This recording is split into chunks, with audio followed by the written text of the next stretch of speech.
Today I'm not giving you an exact recipe, it's more a general formula to make soup with whatever you have in your house. Hence the name Kaleidoscope soup, because it will probably be different every time you make it. The general formula is 1 part vegetables to 2 parts stock or liquid. Homemade stock is definitely the best option.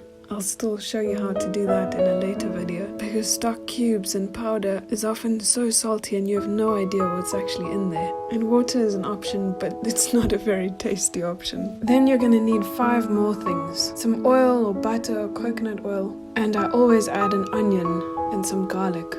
And then you'll need to decide on whether you're using herbs or spices, as well as some salt and pepper. If you want a spicy soup, add the spices along with the garlic in the beginning so that the flavor can develop. Soft herbs should be added right at the end of your cooking, but more hardy herbs can be added when you add the stock, so that they have time for the flavor to develop. And you might want to add some protein, like bacon or beans or chicken. You can add 1/4 to 1/2 cup. And lastly, you'll need to consider some garnish, if you like. Perhaps a swirl of cream, some croutons or cheese, or even a sprinkle of freshly chopped herbs. Start out by heating the oil or butter, or whichever one you've chosen, and gently fry the onion and garlic until soft and just beginning to get golden. Then add the kaleidoscope of vegetables that you've chosen. I'm using 1 cup of carrots and 1 cup of potato today, and some celery and some freshly chopped parsley, as well as 1/4 cup of mung beans. If you use beans or lentils or anything like that, remember to soak them overnight. Then add the stock and some salt and pepper and let it simmer until the veggies are nice and soft.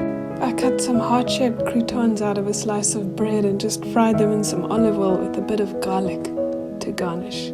Check the seasoning of your soup before you serve, and if it looks too thick, just add a little more stock, or depending on what kind of soup you've made, you can always add milk or cream.